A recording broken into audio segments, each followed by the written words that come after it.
Bonjour. Aujourd'hui, nous partons à la rencontre de Margot qui va tout nous dévoiler sur le chien d'assistance. C'est Aïe Astrid Matran. Bonjour Margot. Bonjour. Donc vous êtes la présidente en fait, donc de l'association donc chien d'assistance donc Côte Ouest, c'est ça qui est située sur la commune de la Benne, si je dis pas de bêtises. C'est exactement ça. D'accord. Et alors depuis combien de temps est-ce qu'elle existe cette association? On est encore tout jeune parce que ça existe depuis 2023. Oh, Donc en on est encore des effet. petits bébés. D'accord. Et alors comment vous est venue en fait cette idée de vous lancer dans un projet aussi passionnant quand même? Et ben c'est la rencontre avec mon chien, Link, qui a vraiment tout changé. Il m'a fait découvrir pas mal de choses et en fait très tôt, on s'est rendu compte qu'il arrivait à prédire un peu mes crises d'épilepsie. Alors il n'a pas des pouvoirs magiques de médium, moi j'en sais rien. Mais en fait, le corps humain émet une certaine odeur un peu avant les crises d'épilepsie. Des fois c'est plusieurs heures avant et les chiens peuvent le sentir. Et en fait, je pense que ça lui a fait très peur les premières fois. Et donc, il s'est dit, OK, quand je sens ça, ça va être bizarre. Donc, il faut que je fasse quelque chose.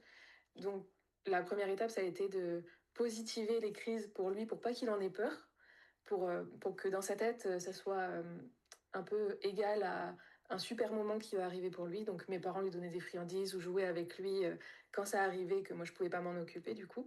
Et donc, je me suis vraiment intéressée au milieu du chien d'assistance à ce moment-là, en me disant peut-être que je pourrais le former. Et du coup, j'ai découvert tout ce qui était owner training. C'est une forme de formation de chien d'assistance où c'est le bénéficiaire lui-même, avec l'aide d'une association ou non, qui va former son chien d'assistance. D'accord. Et après quelques mois, après avoir fait certaines rencontres aussi, je me suis rendu compte que ce que j'aurais aimé trouver pour moi n'existait pas. Donc, du coup, on s'est dit, eh ben, on va le créer. Et voilà, donc j'ai été accompagnée dès le départ de Léa, qui est la trésorière de l'association, et qui elle aussi a son chien d'assistance, qu'elle a aussi formé en Honor Training, et en partie avec notre association ensuite. Et, euh, et voilà, une chose en entraînant une autre, on a eu des bénéficiaires, puis une autre, puis une autre, puis une autre. Et voilà, et aujourd'hui, on a fait quelque chose dont on est fier, mais c'est encore que le début. Oh, c'est fantastique. Et depuis le début de l'association, il y a combien de chiens d'assistance en fait qui ont été formés par vous et votre équipe? Alors, on en a trois qui sont entièrement formés. C'est bien. Donc, on a Tom, on a Reika, on a Elliot.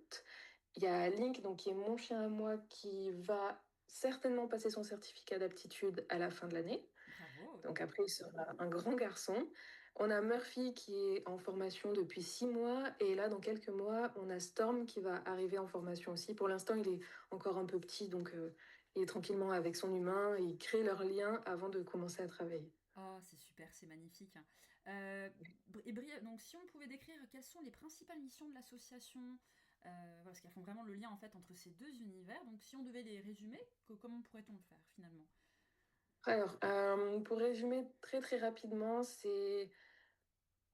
Je vais avoir besoin d'une petite seconde pour me concentrer, mais c'est en formant les chiens d'assistance qu'on réussit à recréer le lien entre leurs bénéficiaires et le monde extérieur. Parce que la plupart des bénéficiaires qui entrent en formation chez nous, c'est pas seulement la formation de leur chien d'assistance, c'est vraiment un accompagnement global Hmm. en vue de leur réinsertion sociale, recréer du lien vraiment.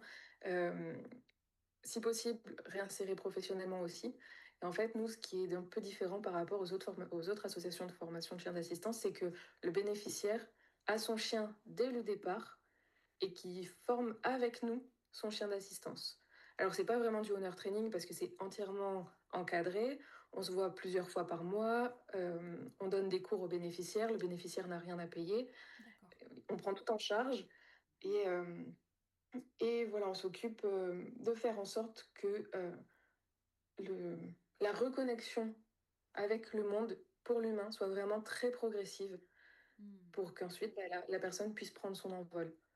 Ce sont des adultes, il y a aussi des enfants en fait qui sont des bénéficiaires ou Non, chez nous, c'est que des adultes, D'accord, ok. parce que vraiment, ce programme qu'on a créé, on ne peut pas le faire avec des enfants, par D'accord, exemple, parce que c'est déjà, on ne saurait pas le faire, on ne se sent pas encore prêt à accompagner des enfants, d'accord. et on ne peut pas placer nos chiens dans des environnements, par exemple, scolaires, Ah oui, pour bien des sûr, questions de sécurité bien déjà sûr. émotionnelle du chien et puis physique aussi. Et donc, on s'oriente principalement vers des personnes adultes donc, qui sont soit autistes, donc des troubles du spectre autistique, D'accord, soit en état de stress post-traumatique. d'accord. Des fois, c'est les deux, souvent c'est les deux d'ailleurs. Et il arrive que les personnes aient d'autres handicaps en plus, comme de l'épilepsie ou des syndromes d'Ehlers-Danlos, de la fibromyalgie, ce genre de choses. Mais ce qui est vraiment incroyable, en fait, c'est que finalement, le bénéficiaire est vraiment proactif, il est vraiment partie Ouais, prenante en fait de la formation, contrairement à beaucoup d'associations, finalement, eh bien, voilà, il y a vraiment une case de famille d'accueil, de centre de formation du chien, et ensuite, eh bien, il part chez le bénéficiaire. Là, du coup, c'est assez incroyable parce que finalement, vu qu'il participe complètement au processus, il comprend les tenants, les aboutissants, il est formé à la fois lui, enfin, c'est une dynamique assez incroyable quand même. Et en termes de confiance pour que la personne puisse reprendre mm, confiance en mm. elle, il y a vraiment tout un processus en fait où la personne, il y a un véritable enrichissement personnel et de croissance aussi, de bien-être, enfin pour tendre vers un mieux-être en tout cas, ne serait-ce que par toute cette fantastique démarche quand même. C'est ça. Et en fait, le but même de former son propre chien, donc bien sûr en étant accompagné par nous, Ouais. euh, c'est qu'on est obligé, entre guillemets, de sortir pour pouvoir éduquer son chien. Parce qu'on Bah va oui, pas apprendre à un chien, par exemple, à savoir très bien marcher en laisse en situation de distraction extérieure si on le fait qu'à la maison. Et puis même un chien, il est pas heureux s'il reste qu'à la maison. Il a besoin de voir le monde, il a besoin de sentir plein d'odeurs, puisque c'est comme ça qu'ils perçoivent le monde. Donc déjà, juste avoir un chien de compagnie, ça aide énormément, mais en plus avoir un chien qu'on va pouvoir former ensuite et oui. pour nous aider avec des tâches spécifiques à notre handicap, bah, c'est fantastique parce que vraiment, voilà, il y a ce côté graduel. La difficulté, c'est petit à petit, petit, petit. Bon, bien sûr, c'est plus difficile au tout début parce que le temps que la machine s'enclenche, prendre de nouvelles habitudes, prendre de nouvelles routines, voilà, je vais dire, c'est les 6 mois vraiment qui sont les plus compliqués. Mais après, tout, tout devient tellement plus facile. Oh, c'est beau, je trouve ça magnifique. Et alors pour donc sur quel choix vont se porter en fait quels sont les prérequis pour qu'un chien réponde au casting en fait en termes de race, en termes de taille, d'âge. Est-ce qu'il y a vraiment des voilà enfin quels sont les critères qui font que vous dites celui-ci il serait super comme chien d'assistance. Alors déjà, on a des critères assez basiques, par exemple. Il faut que le chien soit assez grand et un poids minimal pour D'accord. pouvoir faire des tâches d'assistance qu'on attend, bah, dont on a besoin, euh, et que ce soit sécuritaire pour lui et aussi confortable pour lui. Par exemple, je ne sais pas, je vais dire au hasard, un York, on va pas le former à être chien d'assistance parce que si on doit lui demander d'aller chercher des objets, ben, ça va pas être pratique pour lui, ça va pas être confortable pour lui, etc., etc. Euh, on ne forme pas non plus de chiens brachycéphales, donc c'est ceux qui ont le museau Oui. aplati. Ouais. Parce que pareil, pour eux, ça peut être très inconfortable. Euh, S'il est amené à suivre son bénéficiaire toute une journée, s'il fait chaud, le Bah oui. brachycéphale va être très vite mal à l'aise comparé à d'autres. Ensuite, dans les critères un peu plus ouverts, il faut que le chien ait maximum 36 mois. Il faut qu'il soit en bonne santé générale. Et surtout, il faut qu'il ait envie. Nous, on contraint aucun chien. Si le chien il n'a pas envie, eh ben, c'est pas grave. Donc, on choisit des chiens qui ont envie de travailler, qui sont enthousiastes à l'idée d'être en mouvement, d'apprendre des choses. Et souvent, en fait, on peut apprendre aux chiens à avoir envie en le motivant avec de la friandise, du jeu. Donc, voilà. Nos chiens, en fait, pour eux, travailler, c'est pas travailler, c'est jouer avant tout. Et c'est ça qui est chouette aussi. Et alors, ce qui est assez extraordinaire, c'est que vous avez un projet en fait tout particulier justement pour casser un peu les idées reçues par rapport à toutes les cases entre guillemets auxquelles le chien doit répondre. Est-ce que vous pouvez nous en parler un peu plus par rapport au refuge du coup, votre voilà le Ouais. projet futur en tout cas qui vous tient très à cœur et qui est fantastique. C'est que nous, du coup, en fait, le chien n'a pas besoin à tout prix de venir d'un élevage. On travaille avec des refuges aussi. Donc, par exemple, on a un partenariat avec le refuge de SPA de Bayonne. Et à partir du moment où le chien correspond aux critères d'âge, de poids et qu'il a envie de travailler, s'il a un tempérament stable à côté, s'il n'a pas de réactivité marquée, euh, si les traumatismes qu'il a vécus dans le passé ne l'impactent plus aujourd'hui parce qu'il a pu en guérir, nous, on peut le former. C'est-à-dire que moi, mon chien, avant que je l'adopte, donc quand il était très très petit, il a connu des choses très difficiles Mm. et ça l'a beaucoup marqué. Et travailler à devenir un chien d'assistance, c'était pas forcément le but premier avec lui, même s'il sentait mes crises. Le but premier, c'était qu'il soit heureux. Et en fait, travailler tout le temps, pour lui, c'est comme jouer tout le temps. Et c'est aussi ce qui le rend heureux et c'est aussi ce qui l'a aidé à sortir de certaines peurs qu'il avait, à certaines choses qui étaient assez marquées. Et voilà.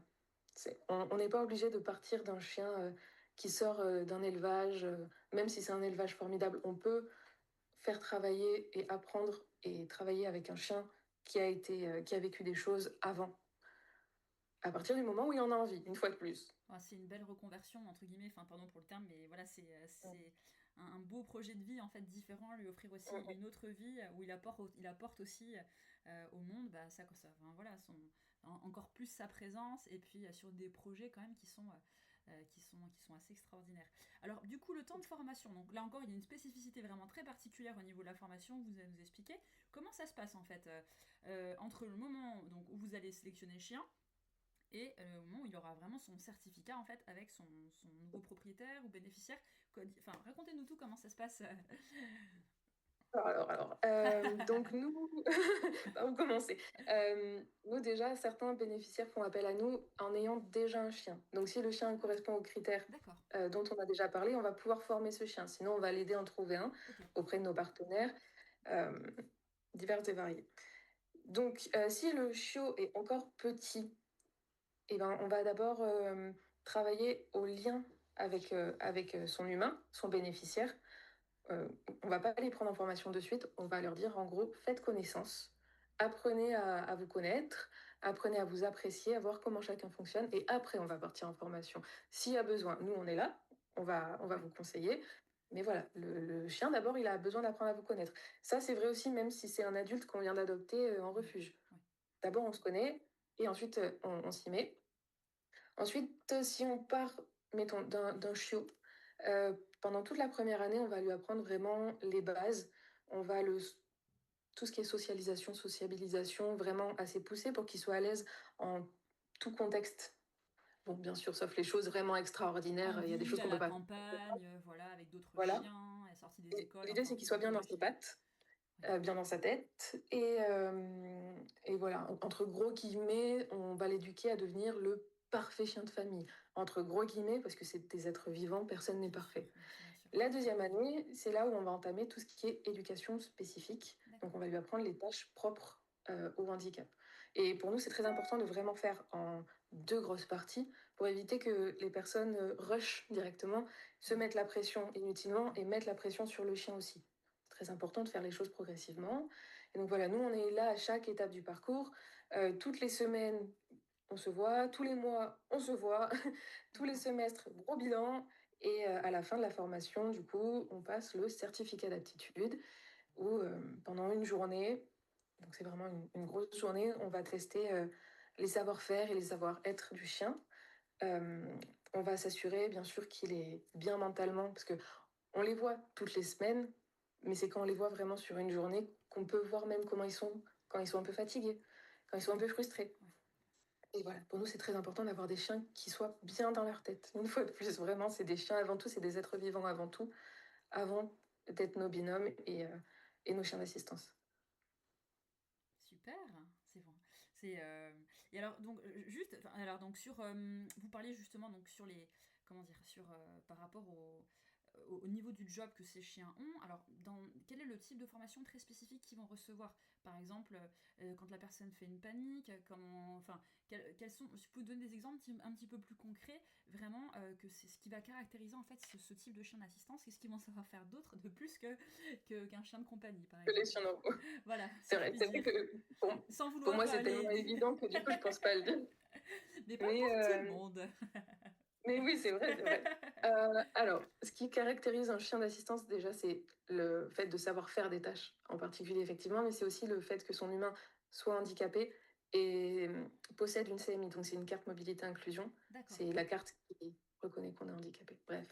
À partir de là, qu'est-ce que le chien peut faire? Alors, il y a des chiens d'assistance pour plein de types de handicaps différents. Il y a des chiens d'assistance à la mobilité, donc ça c'est pour des personnes qui vont avoir des problèmes de mobilité sans forcément être en fauteuil roulant.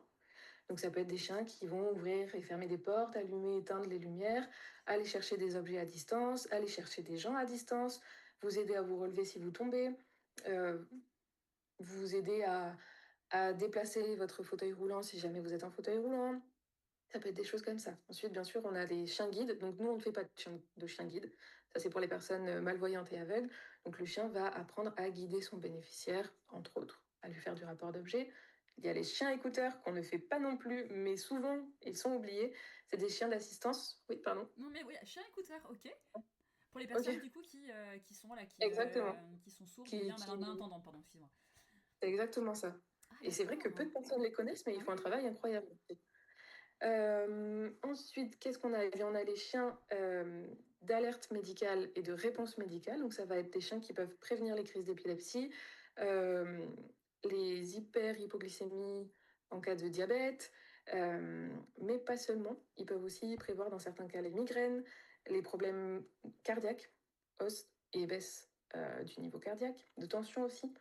Euh, et dans certains cas, tout ce qui est crise de panique, crise d'angoisse, parce que du coup, quand on a des gros pics de stress, on va dire, Ouais. il y a une montée d'une certaine hormone, et le chien peut sentir tout ça.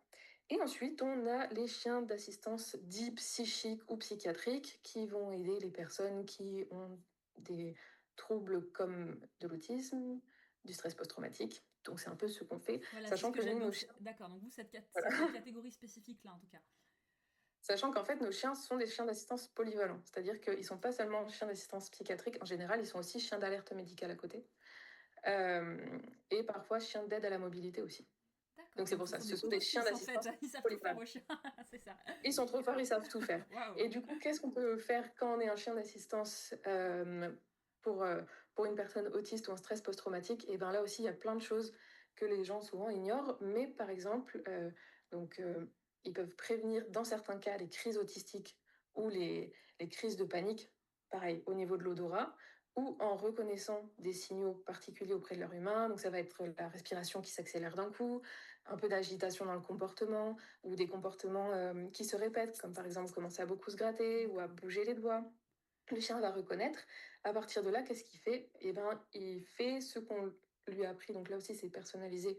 Chaque Oui. bénéficiaire a sa routine.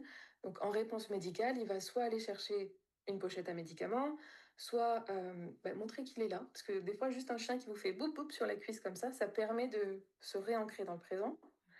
Il peut bloquer les personnes devant vous. Par exemple, quand vous faites la queue au supermarché et que ça commence à C'est monter, trop, ouais. tout ça, On sature, il ouais. il va faire de l'espace autour de vous. Il peut vous faire de la pressothérapie. Donc la pressothérapie, c'est mettre son poids d'une manière bien spécifique, soit sur vos cuisses, soit sur votre torse. Ça va agir comme une couverture lestée. C'est Et en fait, ça incroyable. va permettre de faire redescendre la pression aussi. Bon, bien sûr, il y a tout ce qui est rapport d'objets. Aller éteindre la lumière, par exemple, quand tout d'un coup vous êtes submergé par vos sens et que la lumière devient trop forte. Ça peut être aussi vous rapporter un casque anti-bruit, des écouteurs, aller fermer la porte ou aller chercher quelqu'un.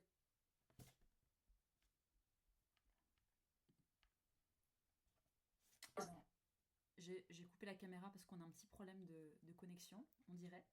Je sais pas si vous m'entendez, Margot. Ça peut être vous Ah, guider vers ça la y est. sortie dans un magasin parce que voilà, je vous entends. Mais c'est vrai que du coup, votre tête correspond plus trop à l'image. Enfin, Oui, c'est parce qu'on a eu un petit problème de connexion, du coup, je me suis permis de couper la vidéo.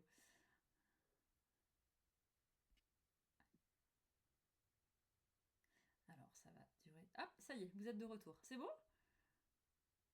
je vous entends, je ne vous vois pas. Ouais, j'ai coupé la caméra parce qu'on a des petits problèmes de connexion et du coup, je vous ai perdu quelques instants. Mince. Donc en effet, ils savent enfin, c'est vraiment, vraiment incroyable tout ce qu'ils sont capables de faire en fait. C'est ça, C'est il incroyable. y a vraiment énormément de choses dont les gens souvent n'ont pas conscience. C'est incroyable. Et même les bénéficiaires qui font appel à nous savent que les chiens peuvent faire certaines choses pour les aider, mais ils n'ont pas conscience de tout ce qu'ils peuvent faire Ils ont un pour nous répertoire aider. vraiment. Et le principe du chien d'assistance, en fait, c'est quelque chose qui a été développé en Europe ou qui vient des États-Unis à votre connaissance Alors, c'est une bonne question. La honte, ça, je devrais le savoir. Non, mais non, non, non, non, c'est pas grave. Mais en tout cas, oui, Le- c'est. tout ce qui est principe du honor training, ça a été développé au Canada et aux États-Unis. Donc le fait que l'humain forme lui-même son propre chien. D'accord. C'est vrai que j'ai oublié de dire une chose importante tout à l'heure, c'est que nous, on ne fait pas du honor training, on fait de l'éducation partagée. Ouais. Mais on l'a Mais bien bon, compris, en tout cas, au vu de toutes les explications, voilà, que le on va au fond de bénéficiaire... la discussion, hein. Non, non, mais c'est très bien que le bénéficiaire, voilà, était vraiment Mm. aussi apprenant, aussi bien autant que son chien, et c'est ça qui est génial, quoi. Ils apprennent ensemble, en fait. Ils apprennent ensemble, ils grandissent ensemble. Oh, c'est vraiment épatant, ouais. Franchement, c'est véritablement incroyable. Alors après, pour nos auditrices et nos auditeurs, si par exemple, bon, j'imagine que concrètement, ces chiens-là, ils ont une cape ou ils ont quelque chose qui permet de notifier aussi Mhm. le fait que ce sont des chiens d'assistance, c'est ça? C'est une couleur particulière, il y a le logo de l'association? Comment peut-on savoir en fait qu'un chien est dans la rue, comment peut-on reconnaître un chien d'assistance, quel que soit comment dire, son job par rapport à tout ce qui était décrit tout à Mm. l'heure? Alors, la première chose à savoir, c'est qu'un chien d'assistance peut être incognito. À savoir, des fois, ils font les balades, Ah, ils n'ont ok, pas forcément leur dossard. d'accord. Certains bénéficiaires préfèrent enlever leur dossard pour diverses raisons. Oui, bien sûr. Euh, donc, ce qui conditionne le fait qu'un chien d'assistance est un chien d'assistance, c'est la carte du bénéficiaire, c'est la Ok, CMI, la carte mobilité inclusion. d'accord. Après, c'est sûr qu'en général, on dit toujours quand votre chien est en service, vous lui mettez soit un dossard, soit à minima un bandana. Ok, Donc, à chaque fois, dessus, il va y avoir écrit chien d'assistance. ok. Après, chaque association a ses propres dossards. Les bénéficiaires ont le droit d'avoir leur propre dossard aussi, sans qu'il y ait quelque chose en particulier écrit. Nous, les dossards qu'on fournit aux bénéficiaires, ils sont bleus avec un liseré jaune ou turquoise avec un liseré jaune.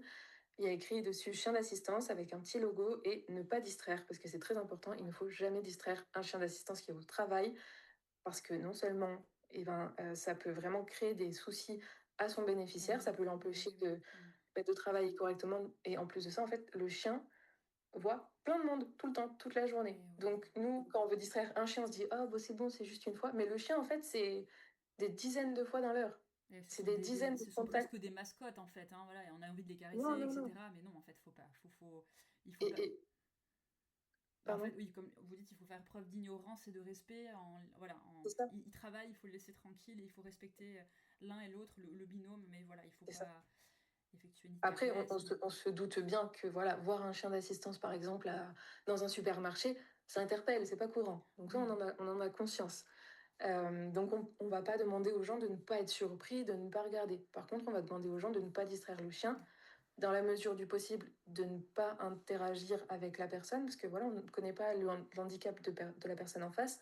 Et juste avoir un contact avec un inconnu comme ça peut, dans certains cas, être déjà trop, en Eh fait. oui, oui, oui, bien sûr. Et, et puis voilà, souvent les gens commencent à poser des questions indiscrètes comme c'est quoi votre handicap? Ah, c'est pour Ah vous, c'est oui, pour quelqu'un d'autre. oui. Ça ne se demande pas ce genre de choses. On ne demande pas aux gens Donc, quel âge ils ont. Non, non, non, non, non, ce n'est pas non, non, non, autorisé. Marcel, on te demande pas quand c'était ton dernier bilan chez le. Voilà. Donc, donc on pose pas ce genre de choses. Et surtout, on ne prend pas non plus en photo et en vidéo le binôme. Parce que ça, il y a beaucoup de gens qui le font. Mais non, ne faites pas Ah, ça. ouais. Voilà. Et si vraiment, vraiment, vraiment la tentation de toucher le chien est absolue, Irrésistible. on résiste. Et au pire des cas, si on On n'arrive pas à détourne le regard, résister, voilà. exactement. On va Voilà. manger une Et dans glace, tous on les fait autre cas, que ce chose. soit c'est ça, que ce soit un chien d'assistance ou pas un chien d'assistance, quoi qu'il arrive, on demande toujours à l'humain et au chien Et s'il est d'accord bien sûr, oui. avant d'avoir un contact. Voilà, ça c'est important. Beaucoup de personnes pensent que ben, voilà, un chien ça adore être caressé, certes, mais voilà, une fois de plus pour nous, c'est un chien qu'on voit, mais le chien Et voit oui. plein d'humains au quotidien. Et puis Et quand les contacts non désirés, c'est non. voilà, et puis le bénéficiaire n'est pas forcément en mesure C'est ça, de supporter ça aussi au niveau c'est ça. émotionnel et même physiquement, enfin, etc., etc. Et alors, donc là, le bénéficiaire donc, garde ce chien d'assistance donc jusqu'à sa retraite. Un chien d'assistance, ça prend une retraite ou voilà, ou Ouais. comment Désolée, définit-on je me... que comment définit-on que bah en fait non là stop là maintenant il voilà Hum, euh, voilà il a droit à une retraite ouais. comment ça se passe comment sait-on à un moment donné que bah stop en fait on arrête Et ben, alors, là, je vais parler vraiment dans le cas de notre association. oui bien Euh, sûr bien pour- sûr bien sûr voilà. Nous, du coup, chaque année, nos chiens passent un contrôle veto, ah oui déjà, bien sûr pour s'assurer que tout va bien, que toutes les vaccinations sont à jour, etc., etc. Et tous les ans, après la certification, donc certificat d'aptitude, on renouvelle le certificat d'aptitude. d'accord Ce qui nous permet de voir aussi les signes précurseurs de douleur. Parce oui qu'en fait, les chiens ont plein de signaux ouais. qui montrent leur douleur sans forcément que ça se voit dans le comportement. Ça peut être par exemple les poils qui ont qui s'oriente vers le haut. Vous savez, comme un Mhm. petit épi sur le Ouais, dos, par exemple. ouais, ouais, ouais. Ben ça peut être signe qu'en dessous, il y a une douleur. Donc, des fois, ben, c'est juste une petite fatigue musculaire, tranquillou. Tu as fait 3 heures de rando hier, donc aujourd'hui, tu as un peu mal, c'est normal. Ouais. Mais des fois, ça peut être signe de ben, un truc un peu plus important. Donc, on va voir comment se déplace le chien, comment il réagit Mhm. à tel contact, tout ça, tout ça. Et on va surtout beaucoup discuter avec le bénéficiaire. On va voir si le chien a des signes de fatigue, des signes de lassitude, etc. Quoi qu'il arrive, nos chiens sont tous retraités à l'âge de 10 ans. À 10 ans maximum, c'est D'accord. retraite. Ok. Mais voilà, à partir de 5-6 ans, on commence à prêter attention vraiment à est-ce qu'on voit des douleurs ou pas. Parce que c'est hors de question de faire travailler un chien qui a mal, qui n'a pas envie. Et alors, comme nos chiens sont habitués à suivre et à accompagner leurs bénéficiaires partout, on ne va pas les Mhm. mettre à la retraite du jour au lendemain. Donc, si on n'a pas de signes particuliers qui nous font dire que le chien a mal, n'a plus envie, on va faire une pré-retraite très progressive. Et en fait, on va diminuer le temps de travail très progressivement sur 1 an et demi à 2 ans. D'accord, donc en gros, si Enfin, jusqu'à 8 ans, il est en pleine forme, à partir de 8 ans, on va commencer à se dire tranquillement, on ralentit le mais rythme, c'est très, ça? très, voilà. Ok. Et en fait, comme la formation d'un chien d'assistance, ça prend environ 2 ans aussi. Et oui, du coup, Si le bénéficiaire, voilà, veut à ce penser à la moment-là reprise. commencer à former un autre chien, voilà, ça c'est possible aussi. Après, si on voit que le chien a des douleurs, on va écourter cette période de pré-retraite, Bien sûr. toujours pour que ce soit quand même progressif pour lui, parce que voilà, un chien qui pendant des années vous a aidé et allé Oui, partout avec vous, on va pas le faire rester à la maison du jour au lendemain. non. Voilà, Émotionnellement, ce serait trop c'est pas compliqué possible. pour lui, il comprendrait pas tout ce qui se passe non plus. C'est Ouais. ça, Et c'est oui. ça. Parce que voilà, enfin, nos chiens, avant tout, ils sont contents d'aller partout avec nous. Ouais.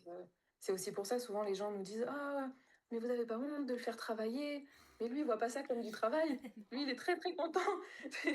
J'essaye de partir de lui sans lui parfois, et il me regarde, mais vraiment, il n'est pas content.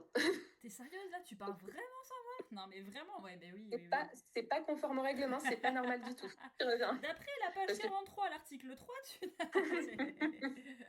parce c'est. que ça aussi, c'est important, l'air de rien, des fois, partir sans nos chiens. Et oui. Pour ne serait-ce, mais voilà, des fois ça peut arriver qu'ils se fassent mal, donc s'ils se font mal en balade, après ils vont rester à la maison. Ouais. Donc c'est important pour le bénéficiaire et pour le chien de savoir rester aussi séparés Et des de fois. pas se sentir en panique parce que si on l'a pas, voilà, c'est vrai que. Et alors, du coup, Et pour le chien aussi. ah, mais clairement, oui, on connaît bien le principe de l'anxiété de séparation, n'est-ce pas? Qui peut, dans les cas les plus extrêmes, bien se mettre en place. Et les bénéficiaires, du coup, ils gardent leur jeune retraité ou comment ça se passe en général? Ah oui, oui. Pardon, je n'avais pas répondu à ça, mais oui, en fait, chez nous, les bénéficiaires, enfin, les chiens sont les chiens des bénéficiaires. Ce ne sont pas les chiens de Oui, l'association. ça c'est. Oui. Donc, quand on dit qu'ils sont avec leurs bénéficiaires du début à la fin, c'est vraiment du début à la fin. Et oui, bien sûr, ouais, tout à fait, oui. Donc c'est pour ça que dès les demandes, quand une personne vient nous faire une demande, on lui dit bien, on lui spécifie bien, euh, est-ce que vous arrivez à vous projeter si jamais la formation ne fonctionne pas, si votre chien ne veut pas être formé ou n'est pas apte à être formé, etc. Est-ce que vous avez bien conscience que ça restera votre chien de compagnie, mais ça restera votre chien? Et du coup, bah, des fois, il y a des personnes qui nous ont dit, ah oui, non, ça, je peux pas le concevoir, donc je vais faire une demande ailleurs. D'accord, ok, ok, ok. Non, mais au moins, à partir Euh, voilà, les choses sont claires, sont transparentes. Bon, il y a chacun peut parce avoir le que libre arbitre en tout cas. Et c'est ça. ça C'est parce vaut. que c'est vrai que ça peut représenter un certain coût que certaines personnes ne se sentent pas d'assumer. Mais voilà, pour nous, dans notre association, notre mentalité, c'est nos chiens, c'est nos binômes. Ils sont là avec nous du début à la fin. Moi, je trouve que c'est une belle, c'est un bel état d'esprit et de très belles valeurs en tout cas. Et surtout vraiment ce côté, enfin c'est tellement enrichissant de pouvoir tous les deux suivre cette démarche-là. C'est vraiment, je trouve ça tellement incroyable. Et puis les bénéficiaires doivent être complètement transformés quand même par ces 2 années d'expérience de formation. Entre le avant et puis le après, ça doit être la différence doit être assez conséquente, j'imagine. Donc, Et puis même, en fait, il n'y a même pas besoin d'attendre les 2 ans, même les premiers 6 mois, étant donné que c'est vraiment là où on va sortir de notre coquille un peu. Euh, et en fait, on va au moins renouer le lien avec les personnes qui font partie de l'association. Quand on est totalement isolé et qu'on se met à avoir des contacts sociaux, plusieurs fois par semaine mm, par des nouvelles personnes, avec des nouvelles personnes, juste là, en fait, ça permet de sortir de sa coquille. ouais. On a une bénéficiaire, euh, pour elle, juste aller à Bayonne, c'était un peu trop difficile au début, elle n'y arrivait pas. On a quand même fait plusieurs journées à Bordeaux depuis. Waouh. Donc, ma C'est foi, c'est pas chouette. mal. Ah, c'est super, c'est génial. C'est vraiment. Ouais. Non, c'est un sujet passionnant. Nous pourrions en parler durant des heures. Non, c'est vraiment.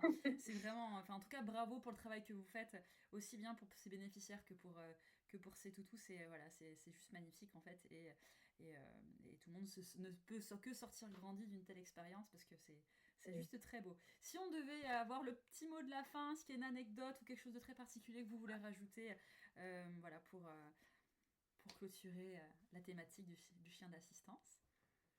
Eh bien, j'aimerais remercier tous nos bénévoles qui nous aident vraiment beaucoup, beaucoup, beaucoup. Et on a souvent des gens qui veulent nous aider en promenant les chiens, par exemple. Mais nous, comme on n'a pas de chenil, on n'a pas de famille d'accueil, on n'a pas besoin de personnes qui vont promener les chiens, qui vont s'occuper des chiens.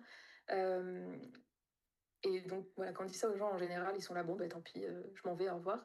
Donc, merci beaucoup aux bénévoles qui acceptent de rester pour faire les tâches ingrates, qui sont les L'administratif, tâches par exemple. administratives, Ouais, la ouais. gestion, toutes ces choses-là. Merci infiniment. Merci beaucoup à Marianne, notamment, et merci beaucoup à Olivier aussi. Et j'ai un peu l'impression d'être aux Oscars. Merci à mon papa, à ma maman.